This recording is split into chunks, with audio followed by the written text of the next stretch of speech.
Party అధ్యక్షులు గౌరవ మాజీ ముఖ్యమంత్రి వర్యులు శ్రీ వైఎస్ జగన్మోహన్ రెడ్డి గారి పిలుపు మేరకు ఈ రాష్ట్రంలో ప్రజల పక్షాన ప్రతిరోజు గళం వినిపించడం కోసం వైఎస్ఆర్ పార్టీ సిద్ధంగా ఉంది. ఈ రోజు నుంచి డిఎస్సిలో ఈ రాష్ట్రంలో డిఎస్సి 2025 నియామకాల్లో జరిగిన అక్రమాలపైన పెద్ద ఎత్తున వైఎస్ఆర్ పార్టీ ఉద్యమించిపోతూ ఉంది. దానిలో భాగంగా ఈ రోజున జిల్లా కలెక్టర్ గారిని కలిసి మా అన్ని నియోజకవర్గాల నుంచి కోఆర్డినేటర్లు, ముఖ్యమైన నాయకులు, జిల్లా పార్టీ పరిశీలకులు అందరం కూడా ఒక విజ్ఞాపన పత్రం ఇచ్చాం. ఇప్పుడు కలెక్టర్ గారు ఆయన ఆఫీసులో లేకపోవడంతో జాయింట్ కలెక్టర్ గారు విజ్ఞాపన పత్రాన్ని తీసుకున్నారు. ప్రధానంగా మేము 4 డిమాండ్లు చేస్తున్నాం. మొదటి డిమాండు 2025 డిఎస్సి నియామకాలపైన సిబిఐ విచారణ జరిపించాలని గట్టిగా కోరుతూ ఉన్నాం.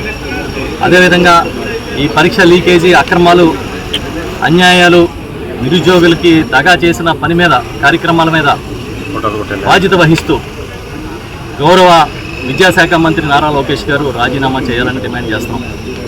ఎందుకంటే కేంద్రంలో యువత ఉద్యమించి నీటిపైన మొత్తం దేశవ్యాప్తంగా పెద్ద ఉద్యమం రగిలితే దానికి తల వంచి అక్కడ మన విద్యాశాఖ మంత్రి ధర్మేంద్ర ప్రధాన్ గారు రాజీనామా చేశారు. మరి ఇక్కడెందుకు ఈ ప్రభుత్వం బాధ్యత వహించట్లేదని మేము అడుగుతున్నాం. నారా లోకేష్ గారు, మీరు కేవలం ప్రసంగాలకి మాత్రమే, సవాళ్ళకి మాత్రమే పరిమితమా, లేదంటే మీకేమైనా బాధ్యత వహించి సిబిఐ ఎంక్వైరీ చేసి రాజీనామా చేసే ఉద్దేశం ఉందా అని నేరుగా ప్రశ్నిస్తూ ఉన్నాం. అదేవిధంగా ముఖ్యమంత్రి చంద్రబాబు నాయుడు గారు కూడా దీనికి సమాధానం చెప్పాలి. బాధ్యత వహిస్తారా లేదా ఆ శాఖకి మీ తనయుడు మంత్రిగా ఉన్నారు కాబట్టి మీరేమైనా ఉదాసీన వైఖరితో ముందుకు వెళ్తున్నారని చెప్పండి, ప్రజల ముందుకు వచ్చని గట్టిగా కోరుతున్నాం. ఎందుకంటే ఇవాళ నిరుద్యోగుల్ని దగా చేసి ఏదో పెద్ద సాధించినట్టుగా చెప్పి కనీసం పరీక్ష రాయకుండా, కనీసం ఒక అక్షరం ముక్క పేపర్ మీద పెట్టకుండా మీరు ఉద్యోగాలు ఇచ్చారు. స్పోర్ట్స్ కోటా అని, పార్టిసిపేటరీ సర్టిఫికెట్లతో ఉద్యోగాలు ఇచ్చారు. అదేవిధంగా 2 సార్లు మెరిట్ లిస్ట్ని మార్చి విడుదల చేశారు. మొదట మెరిట్ లిస్ట్ తీసేసి మళ్ళీ రెండోసారి మరొక మెరిట్ లిస్ట్ ఇచ్చారు. స్పోర్ట్స్ కోటా అని చెప్పి 421 మందికి విచ్చలవిడిగా ఉద్యోగాలు ఇచ్చారు.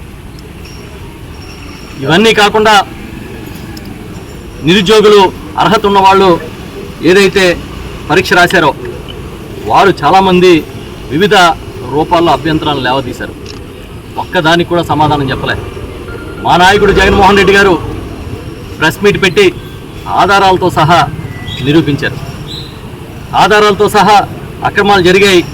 ఒక అవుట్సోర్సింగ్ ఉద్యోగి నవీన్ అనే ఆయన కృష్ణా జిల్లా టాపర్గా చూపించి మళ్ళీ 2వ మెరిట్ లిస్ట్ వచ్చేటప్పటికి దాన్ని మార్చేశారు. ఎందుకు ఈ విధంగా జరిగిందనేది కూడా మేము ప్రశ్నించాం. అదేవిధంగా డిజిటల్ యాక్సెస్ ఎవరి చేతిలో ఉంది, ప్రశ్నాపత్రం ఎంతమందికి చేరింది, లీక్ అయిన పేపర్తో ఎంతమంది పరీక్ష రాశారు, ఎంత డబ్బులు చేతులు మారాయనేది ఇవాళకి మీరు విచారణ చేయలే. ఏదో తూతు మంత్రంగా ఒక కేసు కట్టి బెయిల్ ఇచ్చారు.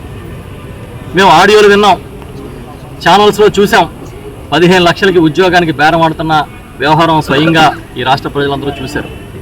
మరి మీరు ఎవరి మీద చర్యలు తీసుకున్నారని అడుగుతున్నాం. ఎందుకు చర్యలు తీసుకోలేదు అని గట్టిగా డిమాండ్ చేస్తున్నాం. అర్హతలు కలిగి పోస్టులకు సంబంధించి పరీక్ష రాయడం తప్పనిసరి కదా. అలాంటప్పుడు ఏ పరీక్ష రాయకుండా స్పోర్ట్స్ కోటాని ఎలా ఇస్తారు? ముందు సడలింపుగా ఒక జీవో ఇచ్చి ఆ తర్వాత మళ్ళీ మీకు కావాల్సిన వాళ్ళందరినీ లోపలికి తీసుకున్న తర్వాత ఆ జీవోని మార్పు చేసిన వ్యవహారం కూడా బయటకు వచ్చింది. ఎందుకు దీని మీద మీరు నోరు మెదపట్లేదని అడుగుతున్నాం. మొదటి ఇచ్చిన జీవో సరైనది అనుకుంటే అది రద్దు చేసి మళ్ళీ తర్వాత ఇంకొక జీవోని ఎందుకు తీసుకొచ్చారు? ఇది అక్రమమా కాదా అని ఈ రాష్ట్రంలో నిరుద్యోగులు, యువత ప్రశ్నిస్తున్నారు. మిమ్మల్ని ఇలాగే వదిలేస్తే, ఎవరూ ప్రశ్నించకపోతే మీ అరాచకాలకి అంతుండదు, మీ అక్రమాలకి హద్దు పొద్దు లేకుండా పోతుంది.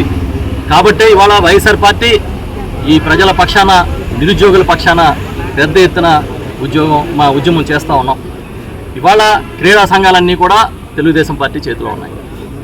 గతంలో ఎప్పుడూ లేదు ఈ రకమైన వాతావరణం. సాఫ్ట్బాల్ అసోసియేషన్ అధ్యక్షుడిగా ఆమదాల వలస ఎమ్మెల్యే గారు, టీడీపీకి చెందిన కోన రవికుమార్ ఉంటారు. జూడో అసోసియేషన్కి అధ్యక్షుడిగా సాక్షాత్తు విద్యాశాఖ మంత్రి నారా లోకేష్ గారికి తోడలుడు, విశాఖపట్నం ఎంపీ గారు భరత్ గారు ఉంటారు. జూడో నుంచి 33-39 మంది, సాఫ్ట్బాల్ నుంచి 38 మంది స్పోర్ట్స్ సర్టిఫికెట్లు ఇవ్వడం, వాళ్ళందరికీ ఉద్యోగాలు వచ్చేయడం జరిగింది. మేము అడుగుతున్నాం, వీళ్ళ ప్రతిభ ఎవడు చూశాడు? ఎప్పుడన్నా వీళ్ళ పేర్లు మేము ఏదన్నా జూడో క్రీడాకారుడిగానో లేకపోతే ఒక పెద్ద స్పోర్ట్స్ మ్యాన్ గానో ఒక్కసారి ఏ పత్రికలోని మేము చూడలేదే గెలిచినట్టుగా, ఏదో విజయాలు సాధించినట్టు మేము ఎక్కడ ఏ ఛానల్లోని వినలేదే. మరి వీళ్ళందరూ ఎలా అర్హత సాధించారని అడుగుతున్నాం. ఓకే, ఈయన జూడోలో చాలా నిష్ణాతులు అనుకున్నాం, కనీసం ఆయనకి అక్షరాలు వచ్చో లేదో అన్న మీరు పరీక్షించాలి కదా, పరీక్ష పెట్టి. లేదు, ఆయన జూడోలో కాదు సాఫ్ట్బాల్లో చాలా పెద్ద క్రీడాకారుడు, ఓకే, కనీసం ఆయన తెలుగైనా సరిగా రాయగలుగుతాడా లేదా అన్న మీరు చూడాలి కదా. ఏదీ లేకుండా, పరీక్షలు లేకుండా ఉద్యోగాలు ఇచ్చేసి మేము చాలా గొప్పగా చేశామని చెప్తారు. లోకేష్ గారు ఒకరోజు మా జగన్మోహన్ రెడ్డి గారి నివాసానికి చేరువుకు వచ్చి ఆయన ఏం చెప్పాడు? నేను 200 మీటర్ల దూరంలో ఉన్నా, నేను ఛాలెంజ్ చేస్తున్నా, చర్చకు వస్తారా అని అడిగాడు. నాతో సైతం అందరూ రియాక్ట్ అయ్యాం. బాబు, మేము చర్చకి రెడీ, డేట్ మీరు చెప్తారా మేము చెప్పాలా, టైం మీరు చెప్తారా మేము చెప్పాలా, ప్లేస్ మీరు చెప్తారా మేము చెప్పాలా, దగాపాటు నిరుద్యోగ అభ్యర్థులు అందరితో కలిసి వస్తామని చెప్పాం. ఇవాళ వరకు రెస్పాన్స్ లేదు. ఆయన అంటాడు జగన్మోహన్ రెడ్డి గారిని రమ్మని మళ్ళీ వాళ్ళ సొంత పాకా పత్రికలో రాస్తున్నారు. అసలు జగన్మోహన్ రెడ్డి గారు నీకు సమూజ్జియా? ఆయన స్థాయి ఏంటి? ఆయన ఎక్స్ చీఫ్ మినిస్టర్. మీ స్థాయి ఏంటి? మీరు చీఫ్ మినిస్టర్ గారి కుమారుడు, మంత్రి, ఇంతే కదా. మరి నారా లోకేష్ గారి స్థాయికి రావాలంటే మా దగ్గర ఉన్న మాజీ మంత్రులు, లేకపోతే మా దగ్గర ఉన్న మాజీ శాసనసభ్యులు, లేదంటే ఇంకా మీరు కోరుకున్న ఎవరైనా సరే ఎమ్మెల్సీలో ఇంకా నాయకులు వస్తారు. అంత తప్పించి మీరు జగన్ గారిని రమ్మనండి, జగన్ గారు వస్తారు, మీ నాన్నగారిని రమ్మనండి, జగన్ గారి డిస్కషన్కి వస్తారు, మీ నాన్నగారు వస్తారా, సీఎం గారు? ఎందుకు ఇవన్నీ తప్పించుకు తిరిగే కార్యక్రమాలు? మేము డైరెక్ట్గా అడుగుతున్నాం, ఇందులో అక్రమాలు జరిగినాయి, మీరు నిజంగా అక్రమాలు జరగలేదు అనుకున్నప్పుడు సిబిఐ ఎంక్వైరీ చేయించి ఆ నివేదికని బయట పెట్టండి, ఆ నివేదికని ప్రజల ముందు ఉంచండి, ప్రజలకి అర్థమయ్యేటట్టుగా చెప్పండి. ప్రభుత్వం తరపున వివరణ ఇవ్వరు, ఒక మంత్రి గారు వివరణ ఇవ్వరు, ఒక ముఖ్యమంత్రి గారు వివరణ ఇవ్వరు. ఎవరు ఇస్తారు వివరణ అంటే ఐఏఎస్ అధికారులు ఇప్పిస్తారు. ఏంటి దీంట్లో రహస్యం అని అడుగుతున్నాం మేము. ఇదే కాకుండా వాస్తవాలు ఒప్పుకోకుండా వీళ్ళ నియామకాలతో పెద్ద ఎత్తున అక్రమాలు జరిగిన వాస్తవాలు ఒప్పుకోకుండా ప్రజలు నిలదీసే రోజులు వచ్చినాయని మర్చిపోవద్దు. అందుకే మేము చెప్తున్నాం, మీరు నిజంగా సచ్చీలు అనుకుంటే, మీకు ఏ తప్పు జరగలేదని అనుకుంటే సిబిఐ విచారణ జరిపి ఈలోగా రాజీనామా చేసి సిబిఐలో క్లీన్ చిట్ వచ్చిందనుకోండి, మళ్ళీ మీరు మంత్రి గారండి, ఎవరికి అభ్యంతరం లేదు. అది సిబిఐకి ఎందుకు ఎవరు? ఏంటి మీ భయం? మేము అడుగుతాం, చెప్పని. అంటే మీరు కేవలం మీ సొంత మనుషులకో లేకపోతే జరిగిన తప్పులకో అన్నింటినీ కప్పుపుచ్చుకోవడం చేస్తున్నారని మేము చెప్తున్నాం. అందుకే ఇవాళ మా ప్రధానమైన డిమాండ్లు 2025 డిఎస్సి నియామకాల మీద ఖచ్చితంగా సిబిఐ ఎంక్వైరీ చేయాలి. రెండో డిమాండు, నైతిక బాధ్యత వహిస్తూ సాక్షాత్తు విద్యాశాఖ మంత్రి నారా లోకేష్ గారు రాజీనామా చేయాలి. ఇవి కాకుండా ఇంకా మూడో డిమాండ్, వాళ్ళ ఫీజు రియంబర్స్మెంట్ అనే పదం వింటే గుర్తొచ్చేది దివంగత ముఖ్యమంత్రి రాజశేఖర రెడ్డి గారు. దాన్ని ఇంకొంచెం ఇంప్రూవ్ చేసి టోటల్ ఫీజు అంతా రియంబర్స్ చేస్తానని పథకాన్ని తీసుకొచ్చింది జగన్మోహన్ రెడ్డి గారు. ఇది కాకుండా వసతి దీవెన, విద్యా దీవెన, ఇవన్నీ కూడా ఆయన బ్రహ్మాండంగా అమలు చేశారు. ఇవాళ 3 ఏళ్ల వసతి దీవెన బకాయిలు 3,300 కోట్లు, విద్యా దీవెన, వసతి దీవెన బకాయిలు అన్నీ కలిపితే ఏకంగా 9,500 కోట్ల రూపాయలు ఇవాళ విద్యార్థులకి, వారి కుటుంబాలకి ఈ ప్రభుత్వం బాకీ పడింది. మేము డిమాండ్ చేస్తున్న వైఎస్ఆర్ పార్టీ తరఫున బాకీలు వెంటనే చెల్లించాలి.